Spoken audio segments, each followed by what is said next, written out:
So now you've got studies, so please come in. Here you will have program about this is the pointer. Okay. And it's my pleasure to introduce you from the Geological Institute of Finland. Please, the floor is yours. Thank you. Thank you for having me. So my topic today concerns concrete, side streams and hazardous waste and things that we can learn with CT. So I will briefly present myself and my institution, and then I will take you through a few projects with various approaches to the topic and a little bit about outlook. So I have been working in various universities, first with CT, then a lot with non-CT stuff, but about 9 years ago I started as the head of CT laboratory at the Geological Survey, although it is a grand way of saying that I am the one who is doing CT there, and I don't even have a title to show for it. But so all the CT work here is done exclusively by myself. I don't have the privilege of sharing big projects by other people, by big teams. You might realize that I started the same year as there was ICTMS in a nice close-by location, which I missed, so then I ended up traveling a bit further for the next ones. It's been a really nice conference for the previous times, and also this time Manchester Star is still missing from the map, my mistake. So, Geological Survey, I am trying to really quickly share through our marketing department's slides the background of the study. So we are a relatively old institution, actually a few decades older than our country. And basically all of these focus areas have something to do with concrete and cementitious materials. Very briefly about our finances, we still have quite decent funding from the government, going down of course all the time, but this does give us a lot of freedom for research. They are forcing us to increase the commercial share all the time, which makes things more difficult, but still we are able to do basic research quite freely, which is unfortunately getting rare, at least in Finland.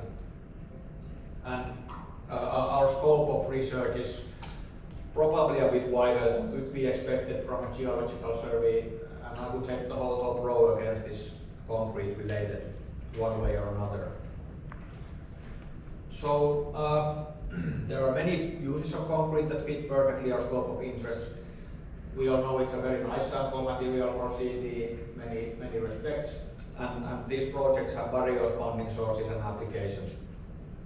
So I will start with the project that is abbreviated SETELIT, which is a direct translation to banknotes, but I swear that was not the motivation for the study. But we are here studying secondary waste streams and try to produce some added value on productization. Increased utilization of mine tailings as paste backfill material and also concrete substitute. We produced guidelines for productizing tailings, 3D printed things with tailings polymer hybrid materials, created a recipe tool, and did some test sample characterization for alternate binder materials, which is what my part of the talk will focus on. So we have tailings from two different mine sites with quite different characteristics. To put the geology in a very simple way, one was dominated by plate-like minerals and one was dominated by grainy minerals, and these were used in various ratios in these samples. And we used 5 different binders: ordinary CEM2 cement, blast furnace slag, fly ash, soda precipitate, and EcoBond, which is a Finnish commercial binder completely based on industrial side streams. And total of 22 cylindrical samples were investigated with CT and, for example, for compressive strength. Here is a really dense collection of the results. So we investigated mostly the pore space, pore volumes, porosities from all samples. We do see the densities, but we didn't go too deep into that. And then we tried grouping the results in 2 different ways. So on the left side, all binders are in the same pool, but we have grouped the results by tailings ratios. And on the right side, all tailings ratios are in the same pool. Actually, there's a mislabel there.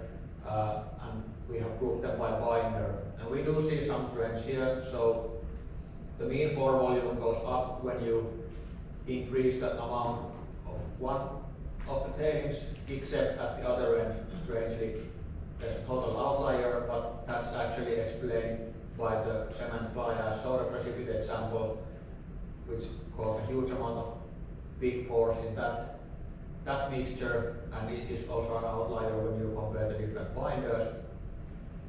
Then on the bottom row, you can see porosities and compressive strengths from 728 and 280 days. Especially the binders, this is pretty much as expected for anyone who's dealt with this kind of binders. Slag cement mixture is weaker in the beginning but gets stronger eventually. The alternative binders don't do so well, but they do harden, so sometimes that's enough. And we see a trend also in porosity and inverse trend with compressive strength with the different tailings ratios. So in this case, CTE provided us not only bulk porosity data, but also data on pore sizes and shapes, which can't be obtained by other methods.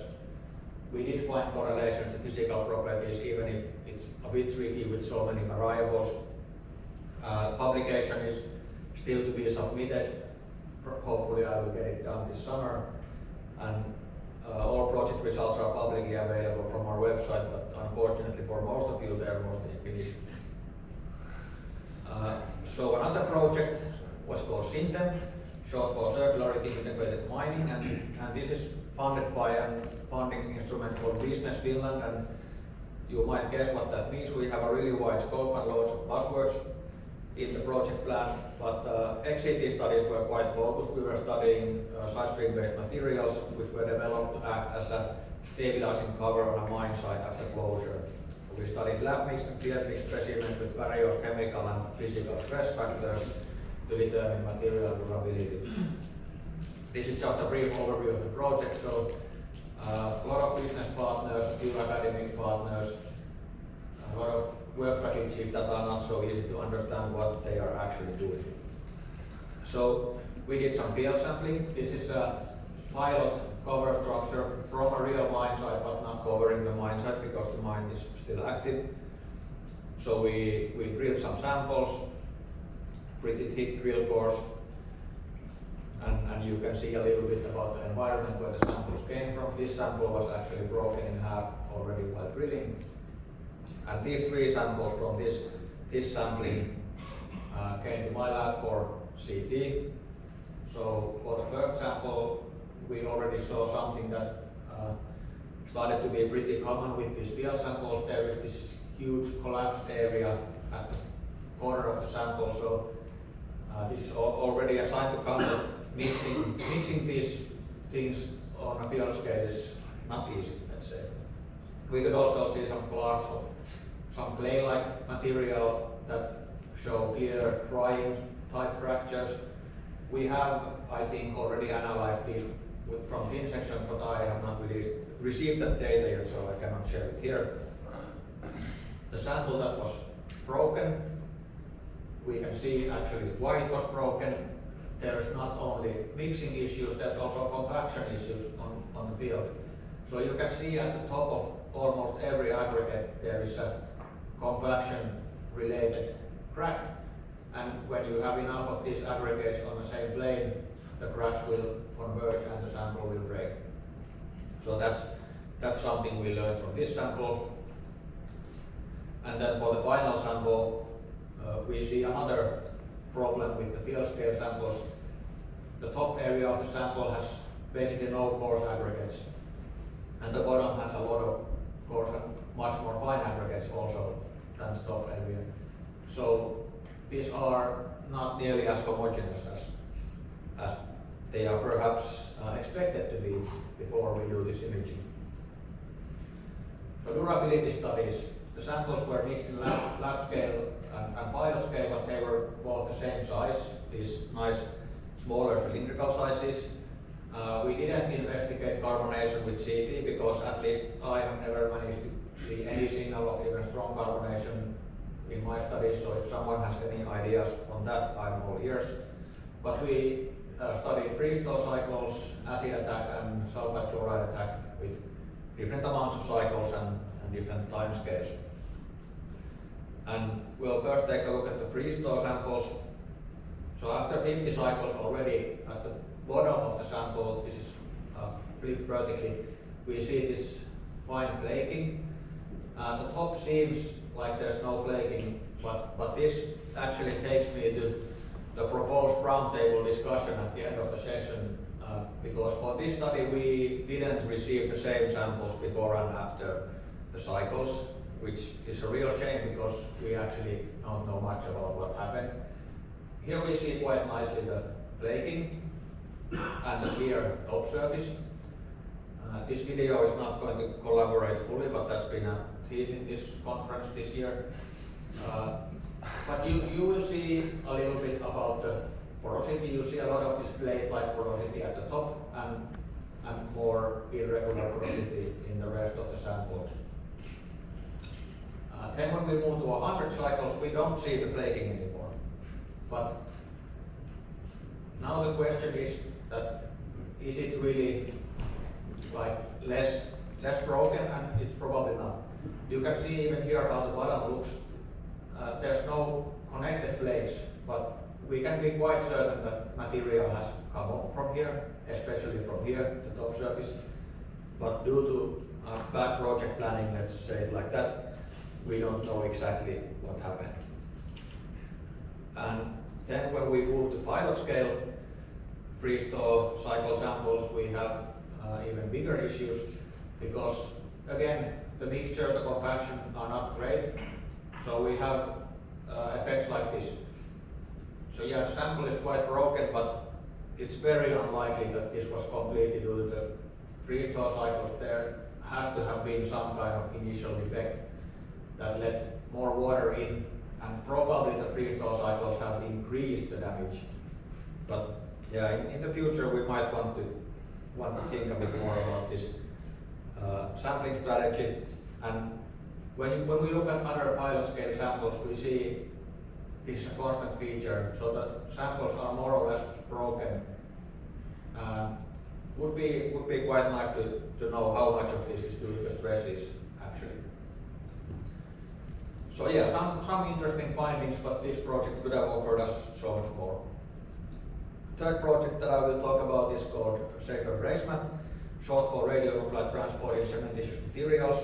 And this is funded by a research program called Safer 2028, which is in turn funded by the Finnish nuclear power companies. So the aim here is to produce research relevant to our final disposal of nuclear waste. And previously these kind of studies have been focused on high-level nuclear waste, so basically spent nuclear fuel in a deep bedrock repository. But as you might know, Finland is very close to actually starting the final deposition of spent nuclear fuel, so the organizations are not that interested in spending that much money in studying that anymore, since they almost have the permit. So now the research focus is shifting more towards final disposal of low and intermediate level waste, which is good for this session because that is done in concrete in a shallow geological repository.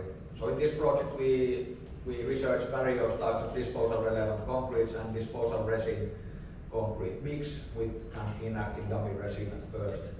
So for example, we studied radioactive concrete to see how activity affects the structure.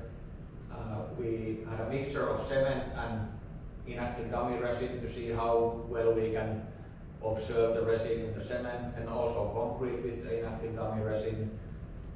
We did some true diffusion studies with radioactive tracers and with post-mortem CT. Then some actual inactive repository concrete where we had an interesting finding that there is a clear zone of increased porosity that you can even qualitatively see from the image. And that's another matter to discuss why this happened and how important it is. And then for the most important sample, most interesting sample of this presentation in my mind is an actual low and intermediate level radioactive waste sample.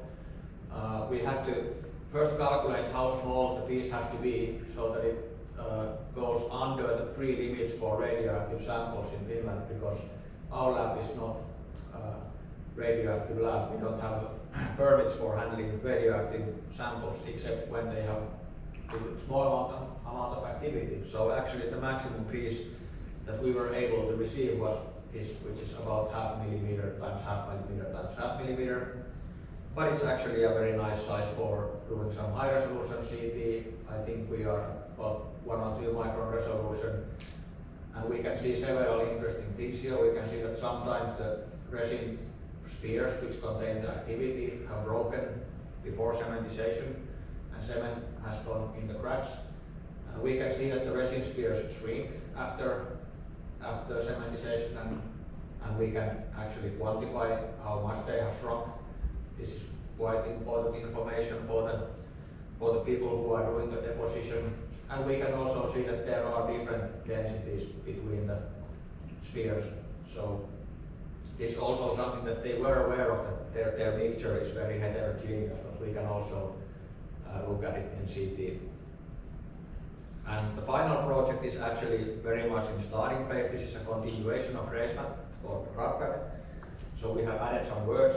This is radionuclide behavior and transport in degraded and aged cementitious materials.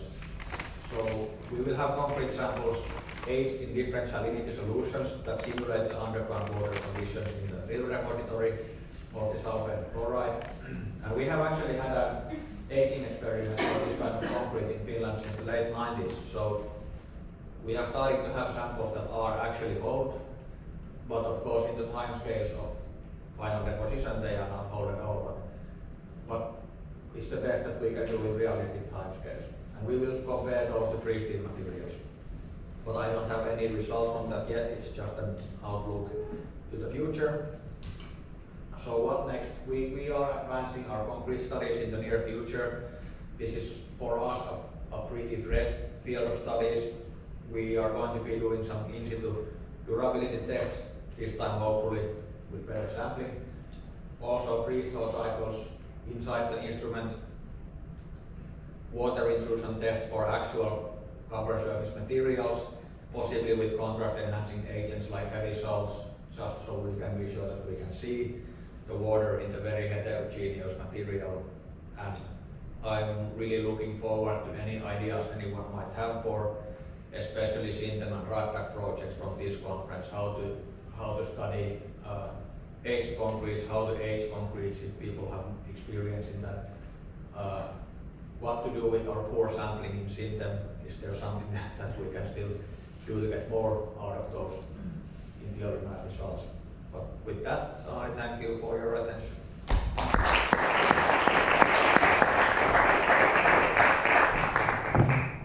Thank you very much, Jukka, for this very honest seminar. Are there any questions or comments or remarks? If not, I may have one or two. Concerning this freeze-thaw experiment that you show us where we see this crack, what I didn't understand well is at the beginning, do you have a CT of your sample before any cycle and are the cracks present or not? Yeah, that's the problem. We don't have the CT before the experiment. Because we only need the first before any type of process following, just to know what was before in order to follow. We know that they didn't have the flaking at the bottom at that point, but we don't have the exact CT. Okay, that's what was one question. And the second one, do you have any experience of this freeze-thaw measurement for calcine place for cement? Because in calcine is I would assume that these are mainly Portland cement, plain Portland cement or Portland cement with some supernated cementitious material. They are not plain Portland cement, they are waste stream based, but for some reason our university collaborators have been pretty secretive about the recipe, so we don't know exactly what they're, but the recipe is known. That's better situation than the pre-steel CT, which doesn't exist. The recipe exists and we will get it at some point. But it's not very important. It's Portland cement mixed with some type of but with a know-how of the company that they're doing. Okay, so It's always important to know the type of cement with some details in order to try to understand the behavior. Yes, very good. Any further comment or question? If this is not a gift, let's thank Yuka again.